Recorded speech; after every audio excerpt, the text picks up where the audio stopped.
Assalamualaikum warahmatullahi taala wabarakatuh. Siapakah yang paling berhak bagi sekalian manusia yang dilanda rasa sedih, gelisah, kesusahan dan kesulitan? Kepada siapakah manusia ini perlu memohon pertolongan? Dan siapakah yang paling layak bagi manusia untuk bergantung dan meminta? Jawapannya tak lain tak bukan hanya Allah Subhanahu Wa Taala, Tuhan yang Maha Esa. Sebenarnya rakan-rakan, kalau kita semua nak tahu, hanya Allah sahaja tempat bagi manusia untuk meminta segala hajat. Sama ada kita dalam keadaan lapang atau sempit, hanya Allah sahaja tempat kita bergantung. Secara logiknya, jika handphone kita rosak, pasti waranti akan kita rujuk kepada jenama model handphone tersebut. Maka, jika kita lihat dari aspek alam kehidupan, manusia dicipta oleh Allah Subhanahu Wa Taala. Maka, jika manusia mempunyai masalah, hanya Allah Subhanahu Wa Taala sahaja mampu menjadi penyelesai kepada segala permasalahan manusia. Secara faktanya, Allah Subhanahu Wa Taala sahajalah pintu gerbang kepada kita untuk memohon hajat, menangis dan merendahkan diri kita sebagai hamba,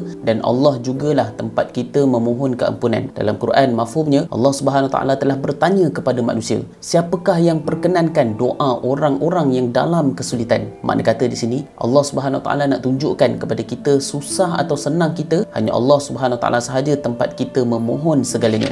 Namun sayangnya pada waktu ini ramai manusia yang lari daripada Allah Subhanahu Wa Taala. Ketika susah juga berharap kepada manusia, ketika senang juga masih lagi berharap kepada manusia. Tetapi menjadi pelik, ramai di kalangan manusia pasti akan ingat Allah Subhanahu Wa Taala jika nyawa di hujung tanduk. Apabila lihat kematian di depan mata, barulah manusia sedar bahawa Allah sahaja tempat manusia meminta pertolongan. Sayangnya, waktu hidup kita sentiasa lupa Allah dan menyendirikan diri daripada Allah Subhanahu Wa Taala. Seakan kita rasa bahawa segala senang itu adalah usaha kita sendiri. Sedangkan sebenarnya segalanya milik Allah Subhanahu Wa Taala, dan kita sebagai hamba Allah ini tak mempunyai apa-apa di dunia ini.